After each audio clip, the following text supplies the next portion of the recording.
Alright, as we hit into turn 17 here, and we're up to times 4 resources there. It means colonists are becoming more and more valuable. Of course, there's less and less of them on the board. English get another explorer here, not Gilbert, Frobisher. And the French got a humongous quantity of colonists. Unfortunately, they might need more shipping. They lost some ships to the English. You can see the English have 13 ships. The French only have 10. This is always a troublesome thing. This is all secretly plotted. The French are ahead in terms of total money. Now, money is victory points. Every buck you spend, that's 2 victory points you're throwing away. But will 800 victory points win the game if England's allowed to grab as many of these colonies as they like? They have explorers, so they can. Alternatively, maybe the English will rent out a Frobisher to Portugal. I don't know. Maybe the Spanish will rent out theirs. Again, you don't know. All this stuff is there's this negotiation that can go on, and things can really take place. I mean, one thing, the longer this has been out, the worse that warping is getting. I thought it was bad out of the box, but this is at least as bad as it was out of the box. You don't see this with paper maps, right? Yeah. And it's really a sign. Watch out for your solid stock maps, because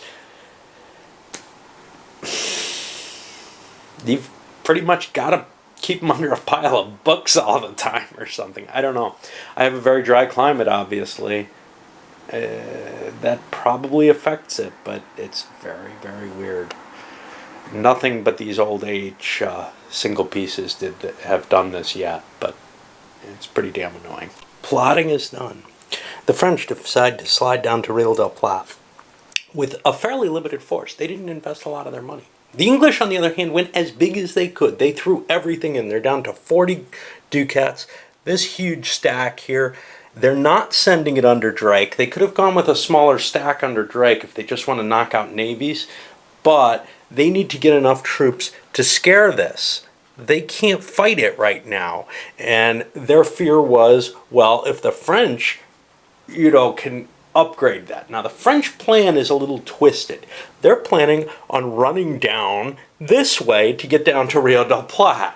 And there's some tricks they have up their sleeve, which we'll see. The Spanish continue their movement here. Now, last time I didn't do this, but it only cost 2 to get to the tip of the maritime provinces, and 1 more to get you to Saguenay, which you'd be paying for even if you had to land there.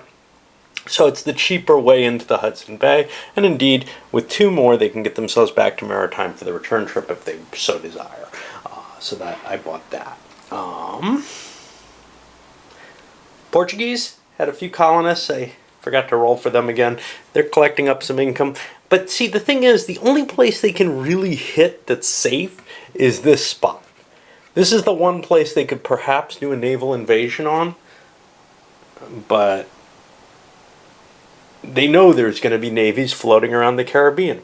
If they had an explorer, if somebody would rent them one, and maybe the English will after this turn, they could slip around here and do something in the back where other people can't really just land a naval force. Of course, the Spaniards could, but it's hard to get a lot of troops over into California to launch an attack. They can't just build them there. And here's the French tricky move. I didn't count my points, but I've set a little barrier in the way. The colonists couldn't. Let me count again just to make sure that they can't get more than a 1-to-1. If they can only get 1-to-1, I'm going to pile everything here and maybe just send. But by blocking this off, these guys are running for free. The problem is they could be intercepted in this direction, so that may not actually work. See, my thought was, if I can block them here, that would be helpful. Now, my military can get away no matter what from the English military. So this little block is important because I'm not going to be being trailed as far, but it does mean sacrificing these guys, and I'd rather not, so I am going to count the forces and see if that's necessary. Yeah, it turns out it is necessary. It was going to be 2-to-1. There's like 200 strength points of English and 90-something of French, including the colonists. I'm going to sacrifice those colonists and try to get this gold down to where I can ship it out. Is that gold that important? Well, yeah, the English need it. The English are hosed. They have very little colonists. They probably can't support this army. They're screwed at this point, I think. Spain's going to be kicking themselves. Maybe. Because this was their best chance for hitting France. They may have to reconsider their position at this moment. Because if France is getting away with that gold, and if France is not going to be able to be hit by the English, if the English are in collapse, this may be the last chance to do something to them before they're just too powerful. And we push into turn 18. Oh gosh, what happened? Alright, well, the French, this is the point where having stuff on the board really starts to pull your money and really get it in. You know, before you were just kind of breaking even on each turn, and the question is, well, if I can put away 25 bucks a turn for 20 turns, that's 500, 1,000 victory points, right? Well, the French managed to stay even during that time, to actually grow over the course of the game, to make money, as well as they're pulling in over 200 bucks a turn. Now, well, they're pulling in like 270 and spending about 100 of that right now. But that multiplier goes up. This is why it was important to wipe them out. This is why getting 10 new colonists was a huge little bonus, and why they slipped in this way instead of challenging the English, why they sacrificed units to get the lead here with their gold and run it down. Ooh, I forgot to hit those Incans, didn't I? Alright, I gotta roll that too. But yeah, you know, and gosh, I have not paid for the English yet. We'll see if they make it. So yeah, that giant effort, they're down to 23 bucks now. They get a roll, they're gonna get a few more bucks. They're probably not gonna be able to launch anything major, but they can send Drake with this navy and attempt to try to capture something. That's gonna be rough though. It's going to be real rough. They're probably not going to be able to get this gold. There's going to be a galleon fleet going there. You don't risk that much money on regular ships, which means the Spanish can land somewhere else, maybe down south, bring some troops into play, whatever. I don't know. But it looks pretty hopeless for the English. They've got this huge army on the board. They could have dismantled some of it. That doesn't make a lot of sense, though. They want to pin this down and get in a fight with it. They've got better numbers by a little bit here. They've got this big army going up this way to face the French there. Well, through the Spaniards in the south. Anyway, let's move on. Now here entering turn 18, the age-old question. You're pretty sure you can't win. France looks like they're running away with it. I mean, they really do. They have very good holdings, better than anyone else in terms of population, a big army, a huge sum of money, all those discoveries. Do you run for second? I don't know. We'll see if England and Spain can come to an agreement. If they can't, they're probably going to squabble amongst each other. Well, neither the English nor the Spanish were willing to loan someone to the Portuguese. The feeling there is, hey, they're not going to be that helpful no matter what. They've got some money. They could have put an army on the field. But what would they hit? The Spanish landing a galleon fleet up here and up in Norumbega, ready to sweep down and begin dealing with the French army there. Fair-sized force, maybe not really enough to handle it. They've got 11 armies. The French only have 7, but I got additional stuff up here that can sweep down, I think. 1, 2, 3. Not quite. 1, 2, 3, 4, 5, 6, 7. Can at least hit that. Provide some cover. Probably damage the French pretty heavily and pretty much ruin their North American experiment. The English have a much, much tougher task. They've got a huge army centered in Central America. It's chasing the French down through the Incan Empire. That's great. Whatever, you know. But here, they've landed not one of their sea dogs. They're making an assault on the port. The reason they can't do a sea dog, not enough money to hit the port or to fill every ship. In fact, they could have only filled like 5 ships. As it stood, they bought those troops anyway and bought the bounds only to get there. Now, they didn't have to. They could have sailed without the bounds, I guess. But there's a chance you lose your entire fleet doing that. Spending only 6 bounds, they're only going to lose at most 1 ship. Or maybe a couple of, maybe 1 soldier. They're set up to just strike here and try to land, take it. They couldn't carry the colonists that they have, which they're carrying, if they brought the Sea Dog. So those just aren't suiting them. They were great at one point, but without the cash to run them, they're just not doing it. That leaves them with a big $1 left, so they had better take some losses and better do some fighting. That's going to be tough to do over here, for example. They may well do the Amazon River expedition, try to get themselves, what's that, 35 points, I think. Mississippi. Ooh, Mississippi was 60. I underpaid that. Amazon's 125. That would help a lot. But anyway, the problem here is just one big thing. The French go first, which means they can land first. However, in order to do so, they have to spend movement points, and the English can intercept them at that point. The French do not have an explorer here, and they don't have a colonist here. They just have a bunch of armies. So they don't actually have any place else they can land. They set themselves up so that they only had one place they could be.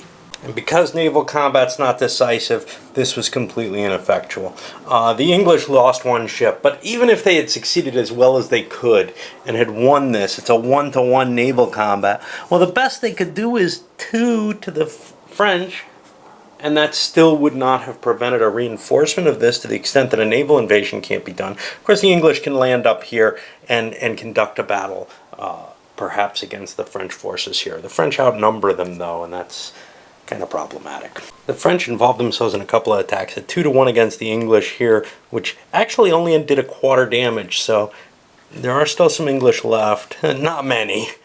Moving up here, where they're slightly stronger than the English, maybe enough to wipe them out, but they're not in place yet. The English can keep fleeing, try to protect their colony.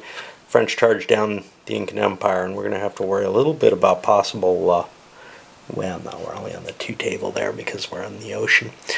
They also attacked here. That was kind of a weird attack. Again, 2-to-1, they took some heavy losses, and now they can be wiped out. One of the reasons is that cuts down their expenditures and hurts the English, and the English probably can't rebuild armies. So it also, though, cuts down on the English maintenance costs, which are pretty heavy. They have another army coming down here, though, anyway, that they probably would have dismantled first.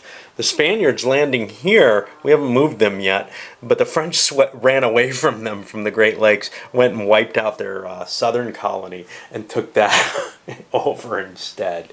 And this is what's just so goofy about the game, right? You know, these whole cities, colonization, whatever, is just moving around. I don't know what it's meant to indicate. It could indicate skilled craftsmen and the like, but it just doesn't feel right, that's all. After the French, the Spanish swept back down, took this hex, but took some pain taking it. The English took some damage there as well, trying to get away from the French down in this general region. Done the attrition. The big English army that was like 18 army units was heading up into here. They lost, I think, 4 or 2 Two's the most you can lose off attrition. Their Amazon expedition is getting kind of weak, but they should be able to make it at least to the sea 1, 2, 3, 4, 5, 6 by next turn, which will give them the big points. But they got to worry because the French might wipe them out on the way in. Who knows? That would be pretty terrible. But France isn't too worried about England winning the game at this point. That's a lot of points, though. And they could grab those points if the English don't, because they are the power in that area. Got to bring the ships home. And, well, I haven't collected the resources yet either. And that's the end of the line for round 18. On to 19, what year are we in here? 1586. Okay. The English still have that huge army and huge navy. That cost them 92 points, I think. They're down to 5 ducats. The French, on the other hand, are at 600 and something. England is looking to France to cut a deal. Their deal is basically, since they kept their army here, along the lines of, hey, peace treaty, I get Brazil and up to California, Midwest Plateau, whatever. You get all the rich land that Spain's invaded of yours and the deep south and whatever. And we'll see who can race to the best. I don't think that as England I can get better than second place, and I don't think I can even get that as Spain's ally.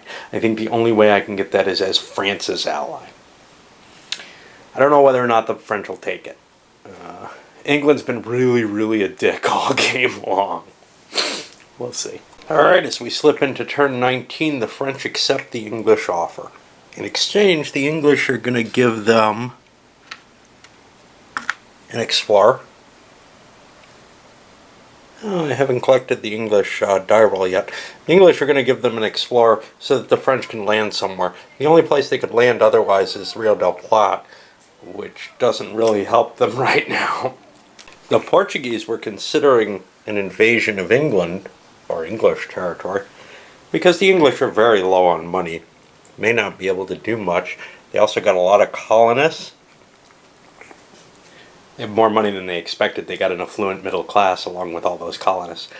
But the Portuguese got a graft and corruption rife. They're going to hold off. Spanish and French are landing on the Atlantic coast. The English are landing here in the Caribbean, ready to drop over to Chichen Itza.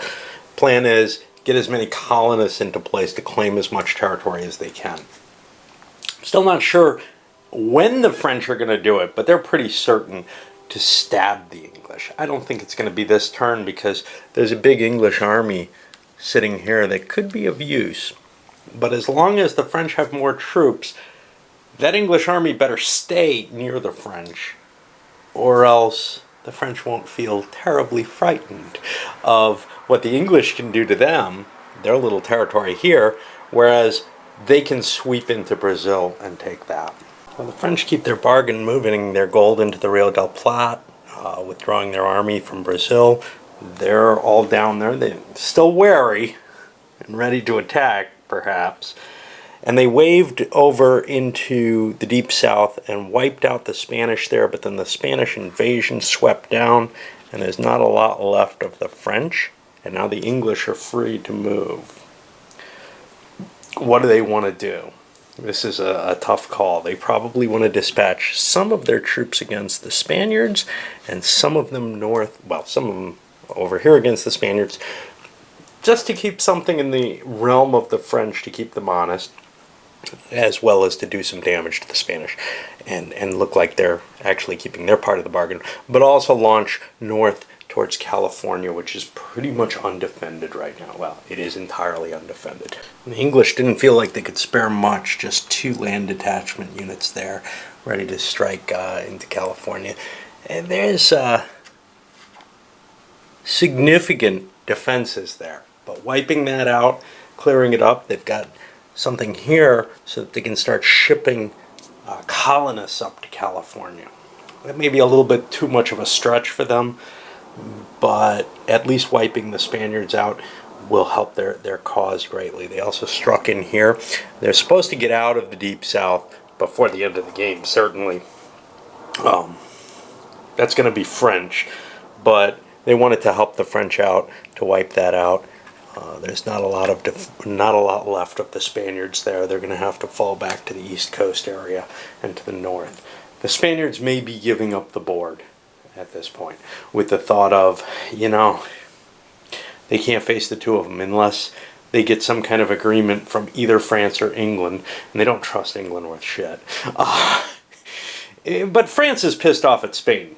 They feel like Spain screwed them over. They felt like they got screwed by England and by Spain, but more by Spain than by England, which is why they're in the position they are. The English are actually in a position to grab a lot of territory, though, and that's kind of troublesome. And as we end turn 19 and go into turn 20, where the multiplier goes up once more to 5, we'll do the last couple turns on one last video with the wrap. French have a pile of money that they're going to have to pull out. They probably want to use a galleon fleet for that, just to make sure nothing goes wrong. The English probably can't get a big army down there, although actually they can. They've got explorers, so they're dangerous. They could land anywhere and launch an attack that way. Luckily, the French have a pretty big army of their own down there. They probably don't want to violate their treaty at this point. For the English, well, they're pretty happy with where they're sitting, actually. They feel like they've got the expansion into the west. They can let the French and the Spaniards fight over here on the east coast. They might even have a shot at first. Portugal, of course, has nothing. Alright, as to funds, though, here's where the English run into a problem. All that stuff they have on the board, it's just too much. They can't afford to maintain this huge army. They're out of money. They're down to $9 again.